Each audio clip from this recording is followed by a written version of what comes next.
ستړي مشي محترم اوریدونکو د سونو اف ام ریډیو نتورک په خبر د سټوډیوز نن نیغ پنیغه پروګرام د استاسو आवाज او زم خستر امان دی وخت تاسو مونږ په فریکوئنسي ماډولیشن یعنی په اف ام بینډ باندې د ریډیو په ذریعہ اوري په پوره خیبر پختونخوا قبایلی ضلعو کې بعض علاقو کې په 89.4 یعنی په خبر او خوش او سمره چې علاقې دي ورسره قبایلی علاقو کې تاسو مونږ په 96 فریکوئنسي باندې او مموري په فریکوئنسي ماډولیشن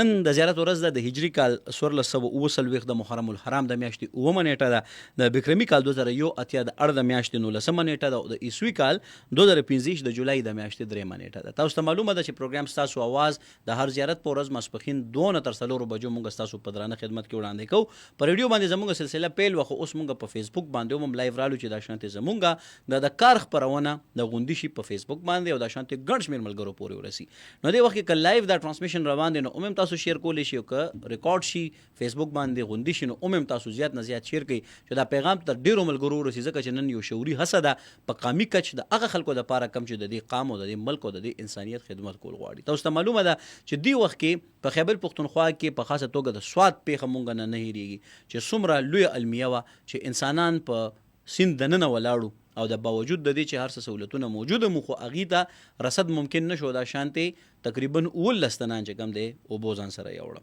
د سرګودې نه او دغه شانتې مختلفو علاقو نه راغلي خلک او د رستم مردان هم پکې شامل اوسه پرې پکې یو ماشومه بېدرکه ده او د هغې د لټون دپاره ریسکیو اپریشن هم روان دی.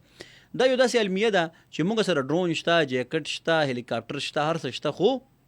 او باوجود د دې چې پوه هم شته خو دې ته عملی شکل ورنکړی شو. تېره ورځ مونږ همدغه شانتې یو داسې لیول باندې چې هلته کې ټول قومي مثبت سوچونه ناست و هغې دا خبر وکړه چې د ټولو نه زیات اهم څیز په ایمرجنسي کې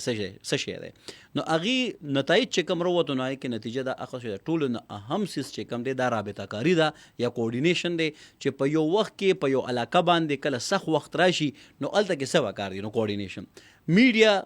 لکه چې څنګه مونږ د خپل ریډیو مثال ورکو چې د کوارډینیشن یو داسې اهم مثال دی چې دا چونکې ماس میډیا په دې وجه ورته وي چې دا په یو وخت کې لکونه کروڑونه ذهنونو پورې په یو وخت کې رسد کوي. لکه دې وخت کې به مونږ په سواد کې ناسته ابیا موري په کټ کې دغه شانتې یو کاروباري شخصیت به موري په وزیرستان کې ناس د باغ یو باغوان به موري او په ګاډي کې ناس یو ډرایور به مونږ وري د ټرک ډرایور د ګاډي ډرایور او دا شانتې د ماشوم نه واخلې تر عمر خوړلي تن پورې مونږ ټول اوري. نو د ټولو شریکه ذمہواري دا جوړیږي چې هغې داسې قسم له وخت کې د مسلو او د بحران حل روباسي. بحران چې کلم راځي که قدرتي افت دی که انساني افت دی په دې ټولو کې انوالومنت یا مداخلت د انسان شته ځکه چې قدرت څه اصول جوړ کړي دي او هغه اصولو برابر انسان زی هغې سره لکه هغه اصول خپل کې مشکلات ورته نه او چې کله د هغې خلاف ځي نو مشکلات ورته پیښیږي. وخت سره سره شعور دومره بیدار شو چې په کال 2015 کې اوس د آرټیفیشل انټیلیجنس په ذریعه باندې انسانان دومره پوه شو قدرت ورته دومره لوی صلاحیتونه وروسپارل چې هغه په دې پوه شو چې دا ورېځې راځي کلایمیټ چینج یا موسمیاتي بدلون ولې کېږي د دې منفي تغیرات د دې تغیراتو منفي اثرات په مونږ باندې ولې راځي او په کم شکل کې مونږ ته نقصان راکوي د ټول باندې پوه شو. لکه آسان حساب به درته درکړم چې د دې سیلاب نه وړاندې سیلاب راځي ولې د دې متعلق چې کوم د ښه ذهنونه کینی نو هغې دا ریسرچ وکړو تحقیق یې وکړو هغې دا وویلې چې د اوبو لاره بندوي ما 100 کاله پسم مشران هم دا وایي او دغه پوهان هم دا وایي چې 1000 کاله پسم اوبه خپله لار نه پرېږدي. نو د اوبو په لاره کې د تجاوز ونشي یعنی تجاوز اسم خوشنه دا ډېر خلک ورسره ناجایز لفظ هم استعمالي. تجاوز په خپله دی یو ناجایزه ټکي یو ناجایزه عمل چې د خپل حد نه وځي وایي د کور وځه خو د نرخه موزه که داسې خبره مشران کوي. نو په کار دا دی چې د حد نه سړی وونړي نو څه چلو شو چې د خلکو کېناسته دا تحقیق کوونکي دا څېړنکار دا د کام پټ هیروګان دی وویلې چې یاره په دې لارو کې دا تجاوزات مه جوړوي تفریح دپاره ځان بربادول د عقلمندي نه ده. نو دا وشو دې نه وړاندې بیا دوی چېرې د دې سیلاب چونکې صرف دا وجه نه چې تجاوز دی د وجه دام ده چې یو دم کلیشیرز یا د اور غټ غټ چمان ویلې کېږي درجه حرارت په وجه. درجه حرارت ولې سیوا کېږي چې کله ته ونې بوټي کټ کې ځمکه باندې همدا ماره فرشونه چې ځمکه غیبې لاندې د اوبو لیول د پروزي دلته کې موسمیاتي بدلون دا راځي چې یو دم ورېځې اوچوي او ترنه اوبه راوبهیږي یو دم ځکه چې قدرت خو نظام جوړ کړی دی چې ورېځې په مزه د سمندر او د مختلفو ځایونو نه اوبه نور اوچتوي د بخاراتو په شکل کې ورېځې ته جوړیږي بیا ورېځې چې یخې شي نو باران وري خو چې داسې وي چې یو دم اسم نه یو دم یخ موسم شي ورېځې کلاود برست دې ته په انګریزي کې وایي چې ورېځ اوچوي اوبه ته نه یو دم راپروزي ګلیشیرز ویلی شي او بیا لاندې ورته تا لارې هم بندې کړي دي اوبو ته نو یو دم تا نه خلک هم وړي املاک هم دننه وړي او انسانان هم دننه وړي. نو یو خو دا خبره شو. بیا د سیلاب دوران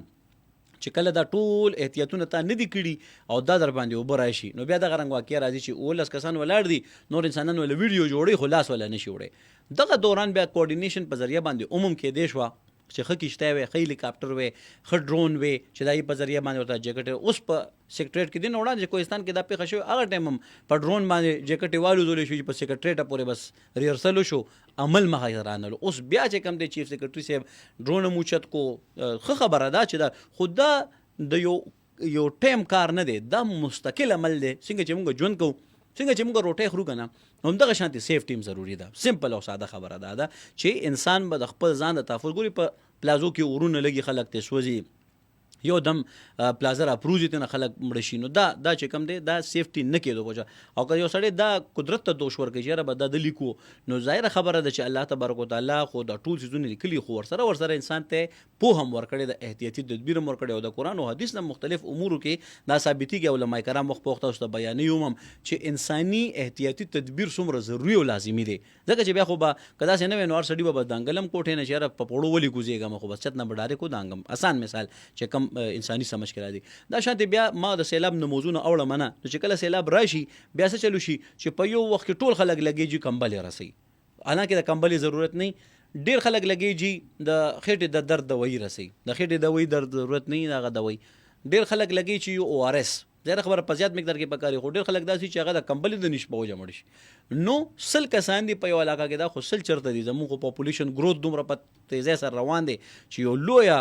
سیلاب د دیم دی نو هغې د وجې نه څه چلو شي چې مثال په طور 1 لاک کسان دي نو په 1 لاک کې 100 کسانو ته کمبل ورسي نور پاتې شي یا 100 ته ونه رسي نو 100 مرګونه ورسره وشي نو دا بیا د شانتې د خارخ بیماریانې ورسره خو بلا ډېر مسلې دي نو د دې په شا باندې زمونږ مقامي ذهنونه کینی او دا هغه هیروګان دي چې دا مونږ تخکاري نه خو دوی لګیایي په مقامي کچ باندې شروع واچي په مقامي کچ باندې راکینی او وایي چې یاره لکه دا فلانې ځوان دا ذمهواري شوه دا فلاني ځوانان به دا یو تنظیم جوړ کړي دي به دا ذمهواري دي به دا د دې ټولو ترمنځ یو کوارډینیشن قایم کړي او وایي چې احتیاطي تدبیرونه به دا کوو دا هغې ذمهواري شوه لکه مختلف جرګې جوړېږي بیا جرګه نمبر 2 به دا کوي چې سیلاب دوران به څه سهولتونه جرګه نمبر 3 به کوي چې سیلاب نه پس کم مسلې پیدا شي نو نن مونږ سره د نوخار او د خټک کام یو داسې تکړه بچی ناست دی بلکې یو ډېر تکړه ځوان او داسې پوه ذهن چې هغه لګي په دې امورو حوالې سره یو ډېر بهترین کار کوي څنګه چې ما ویل چې دي رضاکارانه مراد دا نه دي تنخواه مخلي دي خپلو بچو له رزق پاللو دپاره همدغه یو ذریعه وي خو ورسره دی یو مثبت سوچ یو مثبت ذهن وي او د وجه باندې دي ته د ډیولپمنٹ سیکټر خلک موجوده پوهه خلک وي چې په ملک او کام کې د حکومت سره په شریکه باندې یو داسې کار چلی چې هغه ډېر بهترین نو موږ سره موجود دی فرمان غنی صاحب او فرمان خټک صاحب هم ورته مونږ ویلی شو فرمان صاحب ډېره مهرباني مونږ ته د وخت راکولو ډېر مشکور یم تاسو پرون هم تاسو په نوخار کې همدغه شانتې یو سلسله ترسره کوه دا یو نه ختمېدونکې سلسله ده که په نوخار کې لکه ګوري داسې نه ده چې ګینې دغه واقعه مونږ ولیدو چې هغې کې نقصان نه شو ډېر واقعات به داسې وي چې هغه د نقصان نه د بچاو دپاره ستاسو احتیاطي تدبیرونو رنګ هم راوړی دی بیا پکې ډېر داسې هم دي چې د سیلاب نه پس کمې لوی بیمارۍ خورېدی شوې هغه ستاسو د پیشګي احتیاطي تدبیرونو په وجه باندې ختمې شوې یعنې دا فرمان صاحب یوازې نه دی د دوی په شا باندې یا د دوی سره یا د دې چې د کم ګروپ برخه ده یا د کم خلکو مثبت ذهنونو برخه ده نو هغې مسلسل انساني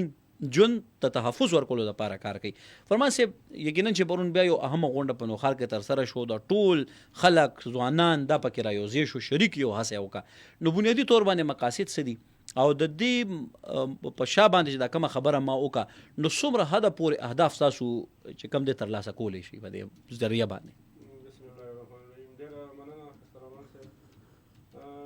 پاکستان کې قدرتی آفات د موسمو مطابق راځي جی خو زیاتر چې مونږ څومره کتلي دي نو د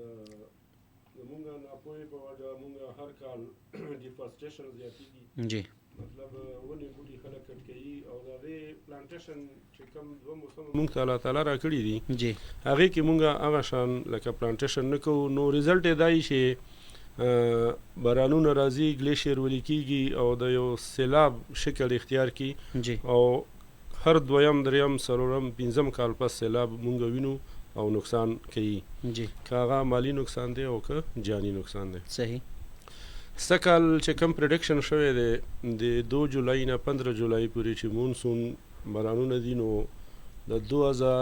2022 نه د غټ سیلاب راتلو پریډکشن شوی دی. 2022 نه دا خبره کیږي چې لوی سیلاب به لوی راځي. سیلاب به راځي. ټیک شو. نو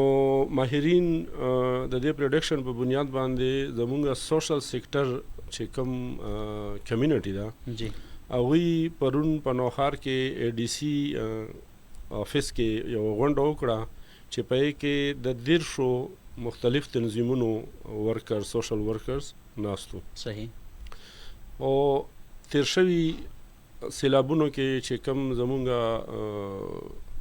لیسن لرن وو چې یاره مونږ ته څه کول پکار و څه نو کول پکار هغې حوالې سره هم ډسکشن وشو. څنګه چې تاسو خپل خبرو کې وویل ډوپلیکیشن پکې ډېر زیات راځي. کله چې داسې هنګامي صورتحال جوړ شي نو ټول خلک کمبلې ورکول شروع کی یا دوايانې ورکول شروع کی یا مچردانې ورکول شروع کی. نو لکه مونږ ویل چې دا کوارډینیشن یو داسې پلیټ فارم جوړ شي چې په هغې کې ذمهوارۍ تقسیم شي. صحیح. چې هر یو ارګنایزیشن به په دې کار کوي په دې کار کوي او هغوی ټولو خپلو کې دا کوارډینیشن وي د یو بل نه خبر وي. صحیح. چې مونږ فرض کړه په صحت باندې یو ارګنایزیشن کار کوي نو بل به په ریلیف باندې وکړي. صحیح. نو دغه شان لکه خپلې ذمهوارۍ به تقسیم شي او ورسره ګروپونه نو سبا خو د میډیا زمانه دا واتساپ ګروپ جوړ دي او ورسره خپل پروګرس به شیر کوي. صحیح. نو دغه حواله سره پرون غونډه وشوه د 10 ارګنایزیشن سوشل ورکرز پکې شامل وو. صحیح. او د حواله سره خپل هلې ځلې به شروع کوو خدا نه خواسته ک سیلاب راغی. بالکل صحیح ده. اوس د دې متعلق چې دا کومه سټریټجی تاسو جوړوي نو د دې اثرناک انداز کې امپلیمنټیشن د پاره اوس به مخکې چې کم دی سکیږي او د دې دپاره بهترین اثرات به چې کم دی بیا په دغه علاقو باندې او په نوښار کې د دې څومره اندېښنې موجودې دي په نظر کې ستاسو او اوس د درمیانه او د لوی کچ چې کم سیلابونه را روان دي نو د هغې څه اپډیټس دي؟ د پرون چې کم په غونډه کې خبرې وشوې جی نو هغې کې د مختلف علاقو خلکو امانګړ او ازاهل بالا هلته کې بیګام دغه خوړونه راوتي او ډېر زیات خوړونه راوتي. د دې لپاره چې موږ څومره تنظیمونه دي په هر ویلیج کونسل یونین کونسل په سطح باندې یوت ارګنایزیشن جوړ کړي دي. چونکې په دې آفت په ټایم کې یوت لکه فزیکلی او صحت حوالې سره ښه وي نو هغوی خدمت ښې طریقې سره کولی شي ځان سختې تم نیولی شي. بالکل. نو هغه ارګنایزیشن به ټول اکټیو کول غواړي. صحیح. هغوی به فعال کول غواړي. دا ټول تنظیمونه چې کوم جوړ دي د یونین کونسل په لیول باندې د ویلیج کونسل په لیول باندې دوی ته ډیزاستر منیجمنت ټریننګ ورکړل شوي دي. صحیح. او ټایم په ټایم باندې د ډیزاستر منیجمنت سیشنز هم دوی سره اخیستل کیږي. نو هغه کسان به خدا نه خواسته سیلاب په وخت کې د املاک بچ کولو د انسانانو حیوانات د ټول بچ کولو دپاره هغوی ته چې کوم ټریننګ او هنر ورکړل شوی دی نو هغوی به پکې خپل کردار ادا کوي. بالکل ټیک ده. اوس په دې حواله باندې چې کوم د وخت په وخت باندې چونکې ظاهره خبره ده چې حکومت هم ان ډي ایم په دې حواله باندې پوره کار کوي چې څومره هم که د ادارو په عالمي فنډونه هم راځي یا پیسې یا سامان راځي هغه ان ډي ایم ته حواله کیږي ظاهره خبره ده او دغه شانتې بیا نور هم کوارډینیشن بنیادي طور باندې داسې کیږي. نو د دې وسایلو د تقسیم په حواله باندې پلان او بیا هغه چې کوم خلک دغلته کې آباد دي نو په دې حواله باندې او بیا دا شعوري هڅم کیږي چې کوم خلکو تجاوزات کړي دي یا دریابونو سره نږدې دي نو هغې په حواله باندې هم څه پلانینګ شامل دی که نه چې کوم خلک بیا ډسټرب شي یا د دې سیلاب په وجه باندې وځپلی شي نو هغې پورې د دوایانو د دې نورو څیزونو رسد دی. داسې دا ښایسته رحمان صاحب چې نوښار کې د سیند په غاړه زه به نوښار ځکه یاد کړم چې چونکې زه د نوښار سره تعلق لرم جی او هر کال چې څونه جاني او مالی نقصان کیږي د سیند په غاړه چې کم خلک اوسیږي او یا هلته چې کم هوټلې جوړې شوي دي نو دا خلکو ته نقصان رسي. صحیح. نو زمونږ بدقسمتي دا ده چې وفد ورغی او دوی ته ویل چې تاسو چې کم تجاوزات جوړ کړي دي نو دا به لکه مونږ لرې کوو. صحیح. بسې باقاعده مشینري هم راغله. صحیح. نو هغه خلک مالکان چې کم دي نو هغوی عدالت ته لاړو او سټې واخسته. صحیح. صحیح. نو زمونږ لکه دوی ته دا شعور ورکول پکار دي جی چې بېشکه کاروبار سړی کوي خو چې کم ځای کې د انسان د ژوند خطره جوړیږي هغه ځای ته تجاوزات نه دي رسول پکار. بالکل ټیک ده. نو هغه حق لا سره دوی سره خبرې اترې روانې دي. جی. او 2022 کې چې کوم سیلاب نه پس هسپتالونو کې اکثر د سیلاب نه پس دوه قسمه بیماری زموږ ایکسپیرینس شوی دی چې زیاتېږي. جی. یو سکن ډیزیز د چمړې والا. جی. او بل ډایریا وغیرہ د خېټه خرابېږي او ټایفاید ملیریا. جی. نو هغه په حق سره پرونم په کوارډینیشن میټینګ کې چونکې ان ډي ام ای او پی ډي ام ای دوی سره وسایل دي ځکه چې ګورنمنت ادارې دي او سپیشلی د آفاتو لپاره جوړې دي. جی. نو د دوی سره مونږه په کوارډینیشن کې یو. جی. چې فرض کا یو علاقې کې سیلاب راغو نقصان ورسېدو نو دا ارګنایزیشن به د ان ډي ام ای او پی ډي ام ای سره په کوارډینیشن کې وي او خپل هغه الته چې کوم یوت تنظیمونه جوړ شوي دي د نوجوانانو هغوی لیستونه به هغوی سره الریډي شیر کړي هم دي په هغه ټایم به ورسره هم ورکوي چې څومره هلې ځلې کېږي د دغې مقامي تنظیمونو په مدد سره به کېږي چونکې هغه خلک مقامي وي او د خپل علاقې د ګوټ ګوټ نه خبر وي. نو هلته کې چې څومره خلکو ته خدا نخواسته نقصان رسېدلی او تم په ګوته صحیح څومره بیماران دي د چا څومره ځناورې وړي دي او تم پته نو دا ډیټا الریډي دغه یوت ارګنایزیشن کلیکټ کړي ده. زبردست. یعنی مطلب دا دی چې دا ځوانان او پیغلې د دې خبرې اهل دي چې دې ته د دې خبرې پته چې څومره خلک دغلته آباد دي څومره آباد دي د چا څومره ځناور دي څاروي دي نو هغه ډیټا کلیکټ وي او دغه په دغه سره معیار سره بیا هغه شان مونږه ریلیف ورکو چې څونه اکټیویټیز دي هغه سره کیږي نو هغه د صحت میډیکل حواله سره وي او که نور نقصانات وي هغه حواله سره وي. بالکل ټیک ده. یعنی مطلب دا چې هر امر حواله سره پورا خیال ساتل کیږي. فرمان صاحب دا تو وی چې د دې امپیکټ څه دی دا تاسو چې کوم پیشګي اقدامات کوي دا دومره ځوانان تنظیمونه دا را یوځای کیږي او په دې حواله باندې پلانینګ کوي نو دا خو ښکاري خو نه ظاهره خبره ده چې کله خلکو ته مسله زیاته ښکاري چې کله د هغې نه نقصان وشي نقصان زیات په نظر باندې راځي چې یو انساني ژوند ضایع شي خو چې کله په لوی شمېر کې انساني صحت په ځای پاتې شي لکه صحت خو هم خلکو ته ښکاري نه که نه چې یاره څومره خلک په ځای پاتې دا شانتې انساني ژوندونو نه څومره محفوظ یا سیف پاتې شي په دې حواله لږ راته وایي چې د دې امپیکټ څه اصل کې هغه تاسو وینئ په ګراونډ باندې بیا. حسرمان صاحب د دې تنظیمونو جوړولو چې کوم امپیکټ زه به سپیشلی دا ځکه وایم چې دغه مقامي خلک مونږه په دې هلو ځلو کې چې انوالو کړي نو د هغې اثر ډېر زیات وي. 2022 کې چې کوم سیلاب راغلی و دغه تنظیمونو په خپل کلی کې په لاوډ سپیکرز باندې او دغه شان په موټر سایکلو باندې گاډو باندې دوی به ګرځیدل او خلکو ته به اطلاع ورکوله چې ځانونه د کور نه وباسئ او محفوظ ځای ته لاړ شئ. دغه په وجه باندې دونه غټ سیلاب سره لکه زما په خیال لکه یو هم انساني د ژوند واقعیا نه وشي چې د چا ژوند پکې تللی یو خو دغه غټ امپیکټ او بل هغه علاقو کې چې خلک انټرنلی ډسپلیس پرسن ورته وایي آی ډي پیز هغوی ته پته چې دا د دې یونین کونسل یا ویلیج کونسل خلک دې ځای کې پراته دي د دې ویلیج کونسل یونین کونسل خلک دې ځای کې پراته دي هم د هغې کلي چې کوم یوت تنظیمونه وي نو هغوی خپل هغه علاقو او د کلیوالو ته سامان رسي هغوی ضروریات پوره کوي هغوی چې کوم تکلیفات وي نو هغه مرکز ته راوړي او مرکز کې بیا په هغې باندې کوارډینیشن میټینګ کیږي او د هغې روکتام دپاره مخکې د کلي تنظیمونه په استعمال کې راځي او هغوی د خپلو خلکو مدد کوي. بالکل صحیح. نو دا ډېر غټ امپیکټ لري چې مقامي خلک په خپلو علاقو کې کارونو کې مونږ شامل کړو او هغوی په ذریعې سره مونږ د دغې آفات نه د وتلو او د کم نه کم نقصان کولو کوشش. بالکل صحیح ده. او ظاهره خبره ده چې په دې وجه باندې به لکه ډېر لوی امپیکټ یا ډېر لوی اثر راځي هم نو تقریبا هسې کوم مثال په طور مونږ وایو که نه چې هسې رف انداز هم لګو نو په سلو کې 10 کسان د بچ کېدو یا د هغې د صحت د بحالېدو په حواله باندې که خبره کوو نو 20 نه 30 پورې د خلکو صحت په ځای پاتې شي لکه چمړي بیماری د ټوخي بیماری د کولمو بیماری دا چې کم دی که دوی په وخت باندې دا ستاسو غوندې تکړه خلک چې کم ته زه د کام پټ لالونه پټ هیروګان وایم چې دا او آر ایس ورته رسوي یا دا شانتې نور ضرورتونه نو دا غټ مصیبت نه بچ کېږي ځکه چې که ډیهایډریټ کېږي یا ګندو بس کي نو د وجه نه لوی نقصان دا پولیو وایرس ایون خبره وکړو مونږه په دې آفات کې هم دغه حد شوي او دغه پوسیبیلیټي هم وي جی چې دا بیماری به راځي جی چونکې دا اوبه چې کومې ځای نه راځي ګنده اوبه وي جی د خلکو سینیټیشن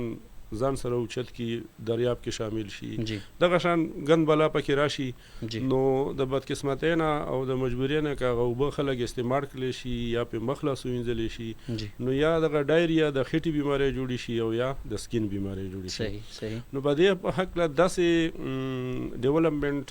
سوسایټیز چې کوم دي جی کوم چې مونږ ان جی اوز وایو سوشل سیکټرز وایو